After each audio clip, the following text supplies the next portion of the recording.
কিছু বন্ধুত্ব ঐতিহাসিক, কিছু বন্ধুত্ব মানুষের জন্য হয়ে দাঁড়ায় রোল মডেলের মতো।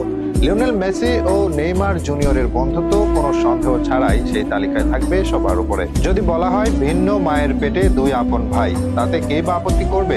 দুই চিরপ্রতিদ্বন্দ্বী দেশে জন্মালেও এই দুজন যেন আপন ভাইয়ের মতো। বন্ধু না বলে ভাই বললেই যেন তাদের সম্পর্ক ভালো করে ব্যাখ্যা করা যায়। যার শুরু করেন নেইমার নিজেই।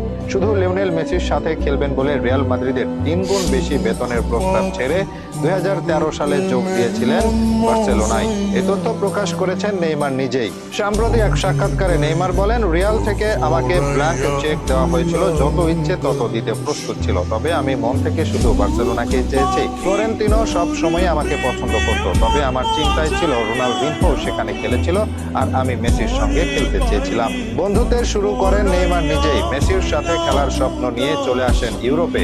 বার্সায় যখন আসেন তখন ক্লাবটি ছিল তার জন্য স্বপ্নের, মনে হচ্ছিল প্লে স্টেশন।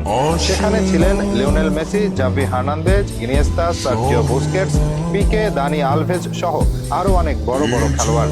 এদের মাঝে নেইমার নিজেকে যেন হারিয়ে খুঁজছিলেন, তবে যার সাথে খেলবেন বলে এসেছিলেন বার্সায়, সেই মেসি ও স্বদেশী দানি আলভেজ সাহায্য করেন ক্লাবটিতে। তাকে বলেন, কোনো সাহায্য লাগলে আমাদের জানাও, অবশ্যই তুমি নিজের সাধারণ ও স্বাভাবিক খেলা খেলো। এভাবেই যেন তার মেন্টর হয়ে ওঠেন লিওনেল মেসি। প্রথম মৌসুমে তেমন একটা সুবিধা করতে না পারলেও পরের মৌসুমে সুয়ারেজকে সাথে নিয়ে দুজনে গড়ে তোলেন এক অবিশ্বাস্য ত্রয়ী। অপ্রতিরোধ এই 3 তারকা দেখিয়ে দেন কিভাবে সাফল্য পেতে হয়। দ্বিতীয়বারের মতো বার্সাকে ট্রেবল এনে দেন তারা।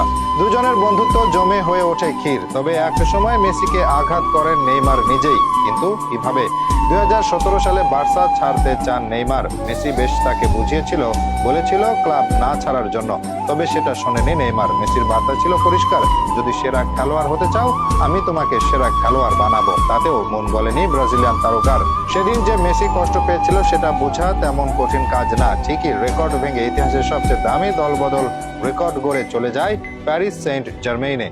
যদিও এরপর আবারও দুজন খেলেছেন একই দলে। 4 বছর পর মেসিকে সেই ক্লাবে টেনে নেন নেইমার। সেখানে ইনজুরির জন্য বেশিরভাগ সময় বাইরে ছিলেন এই ব্রাজিলিয়ান। জমে ওঠেনি জুটি। 2023 সালে দুজনে চলে যান দুই মহাদেশে। মেসি চলে যান আমেরিকায় আর নেইমারের গন্তব্য এশিয়ায়। গুঞ্জন উঠেছে এই মৌসুম শেষে দুজনেই আবারও ফিরতে পারেন বার্সায়। তবে কি দেখা যাবে তাদেরকে?